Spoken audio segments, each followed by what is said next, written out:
Hello everyone.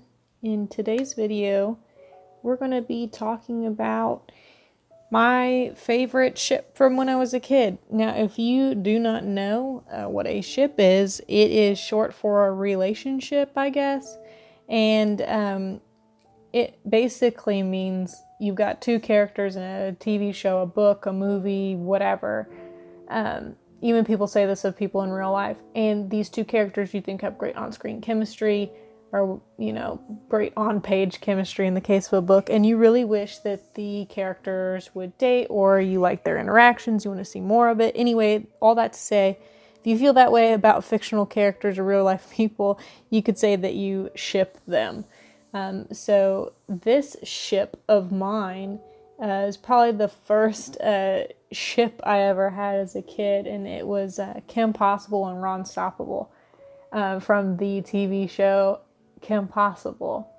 I don't know, honestly, in this day and age, I probably wouldn't ship them because their interactions in the early seasons were just so, just friends, totally just friends. I didn't really ever get any vibe or impression that either of them really liked the other one that way.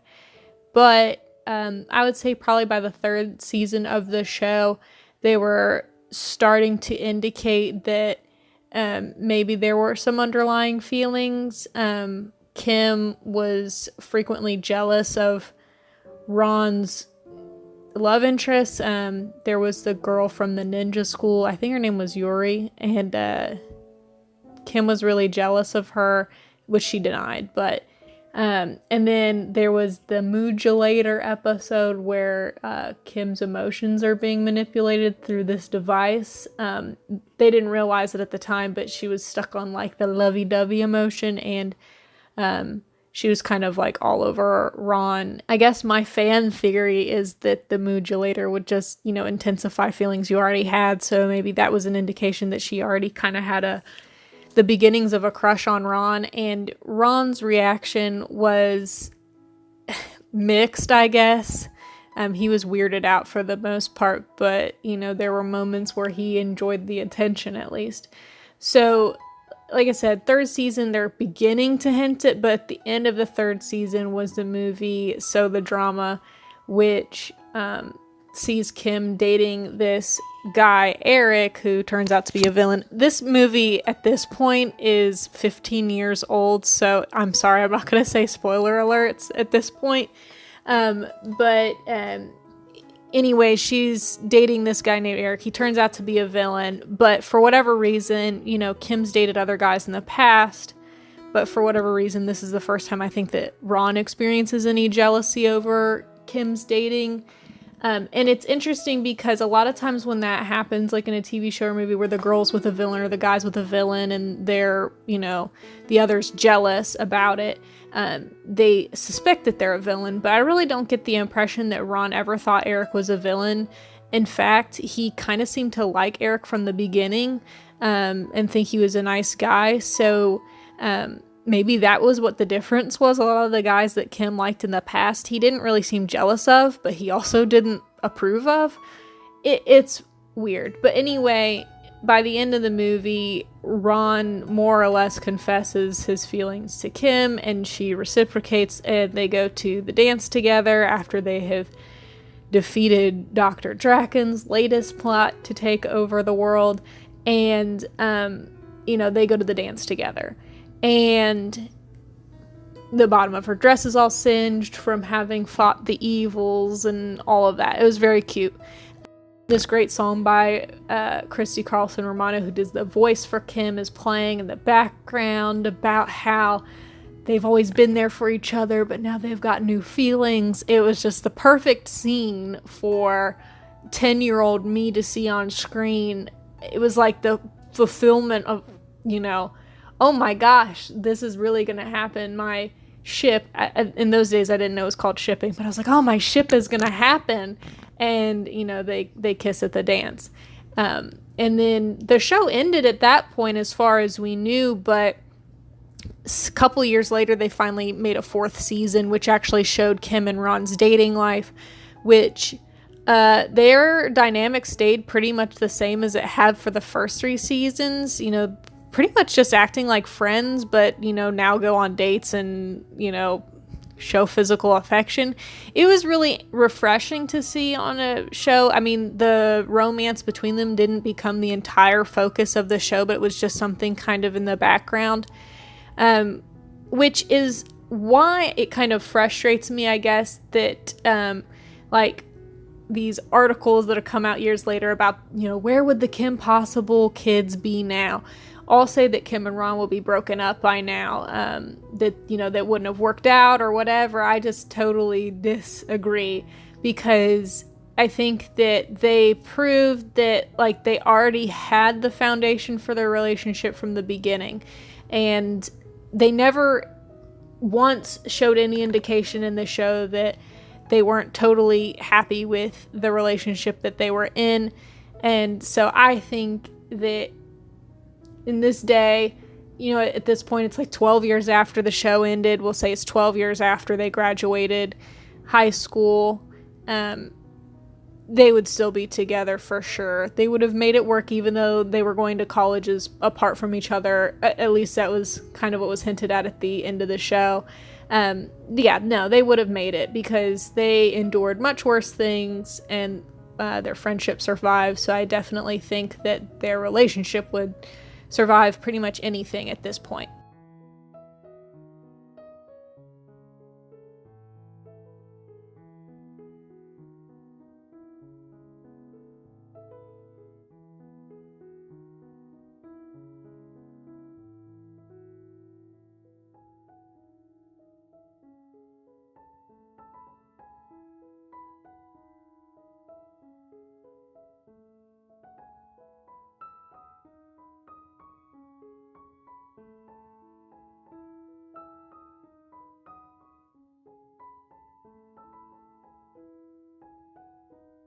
To actually talk about the drawing and not just how much I love this children's cartoon from 15 years ago, I decided to draw Kim and Ron actually enjoying themselves at that dance after they kissed, so to kind of show the aftermath, to kind of illustrate that them deciding to date each other at that dance was not some big awkward thing.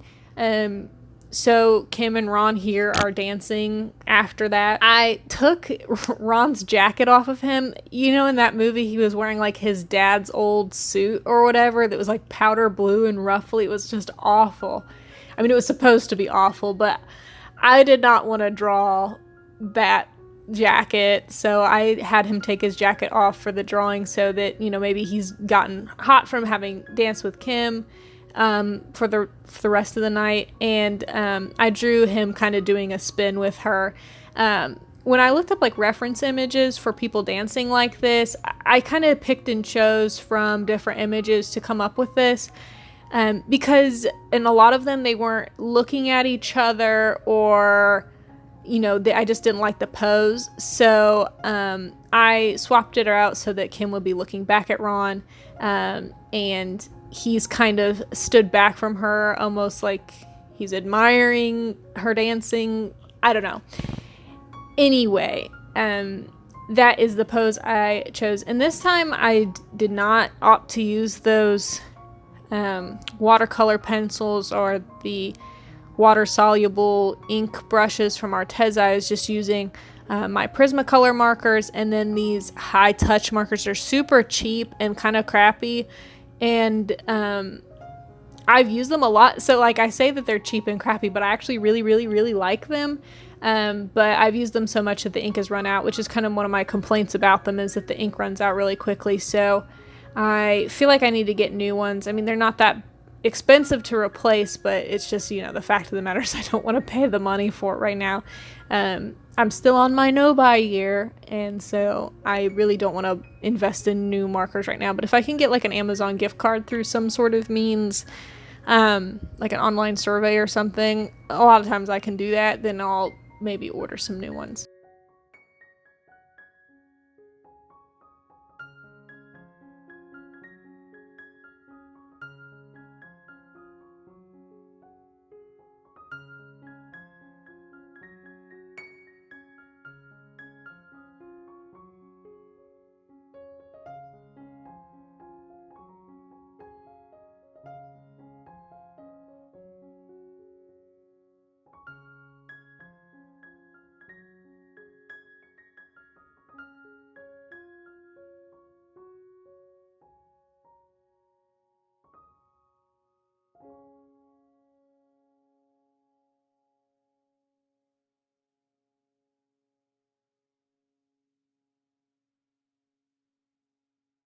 I kind of wanted to take the opportunity while I'm drawing Kim and Ron, dancing, to talk about my thoughts on like young love.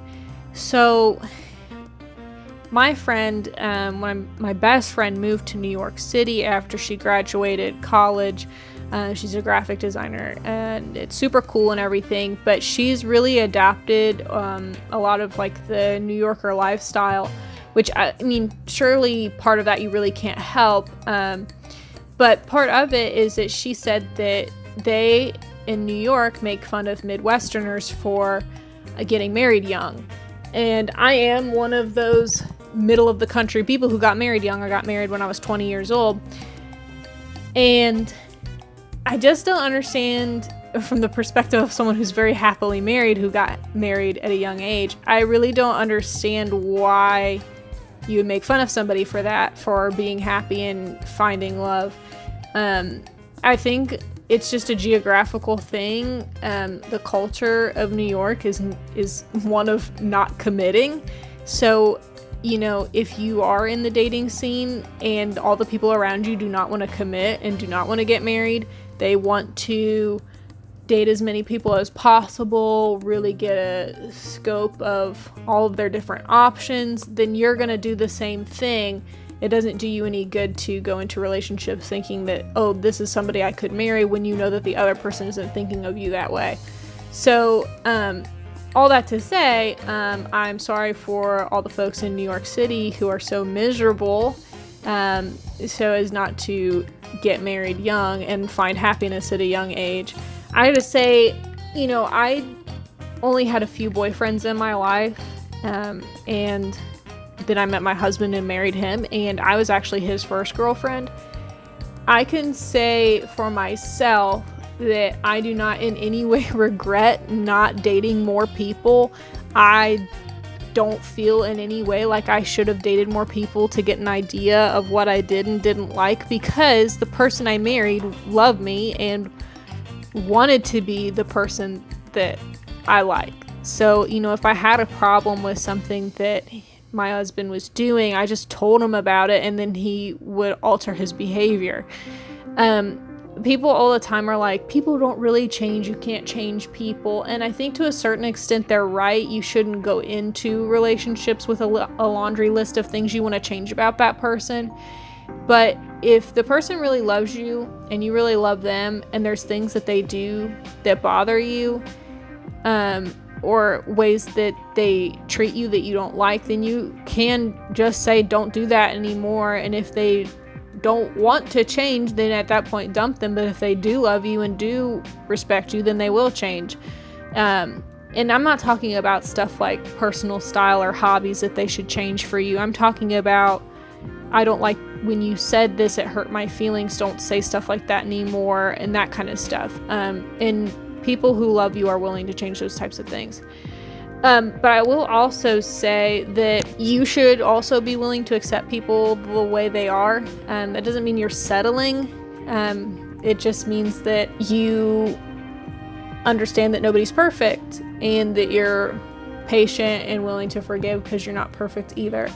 So that's the kind of attitude I feel like you should carry into relationships anyway.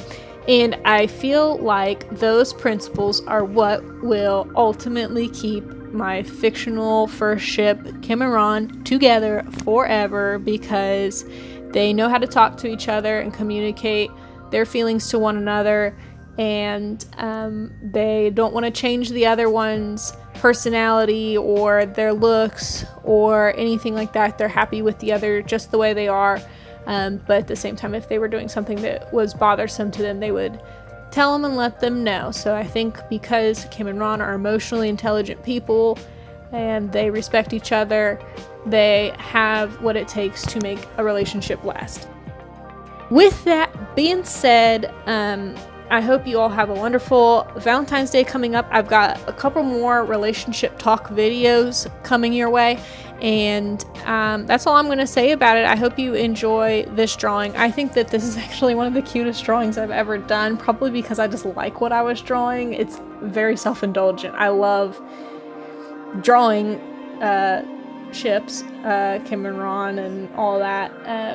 So obviously I like what I drew.